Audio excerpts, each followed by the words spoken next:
Menuju Indonesia emas 100 tahun kemerdekaan, Indonesia negara maju 2045. Pemerintahan Jokowi Ma'ruf Amin fokus kerjanya ke 5 hal.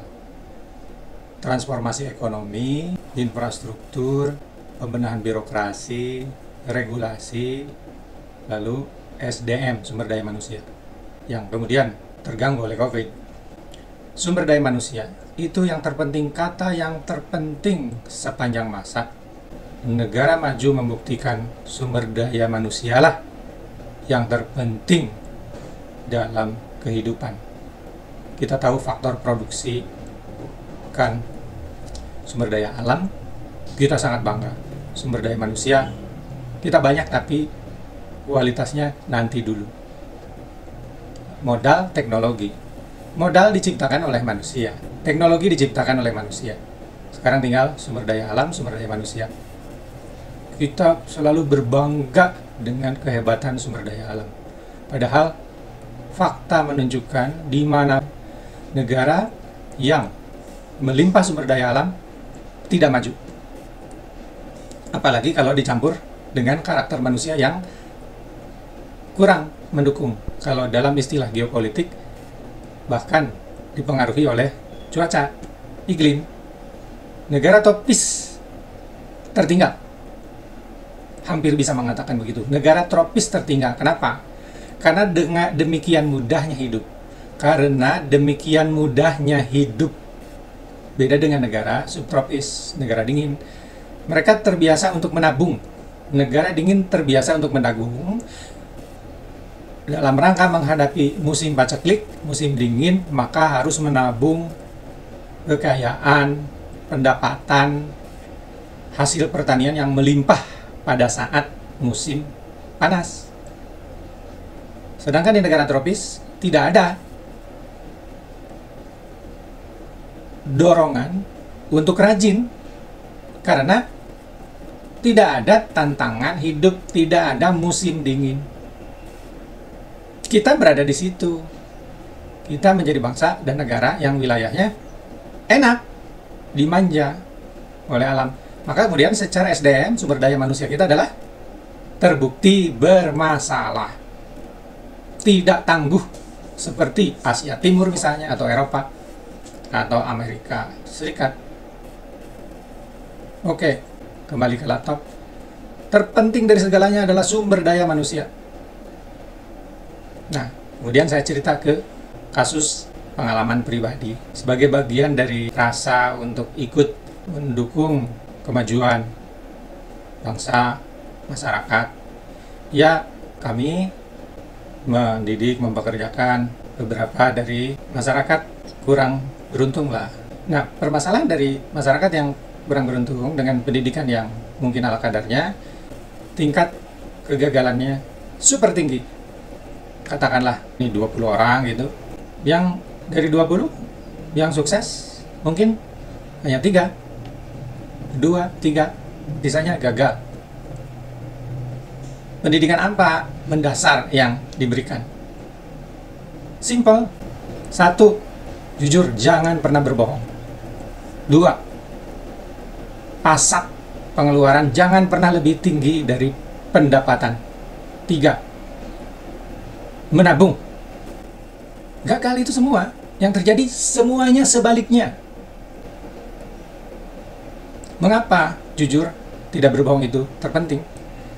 Ya karena bagaimana orang tersebut bisa diandalkan, diberi tanggung jawab, dipekerjakan, sehingga mereka bisa hidup berdasarkan income pekerjaan.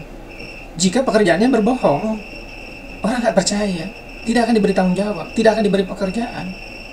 Karena ia tidak percaya, akan gagal karena apa yang dikatakannya adalah berisiko, bohong. Dididik perkara ini mati-matian, tetap saja iya akan jujur, tapi tetap tidak pernah bisa keluar dari kebiasaan itu. Itu satu hal dalam konteks besar nasional Negara kita mau membangun menjadi negara maju atas dasar sumber daya manusia yang seperti itu kah? Kedua, jangan pernah pasak lebih besar dari tiang. Iya, katanya. Kenyataannya sangat terbalik. Selalu begitu.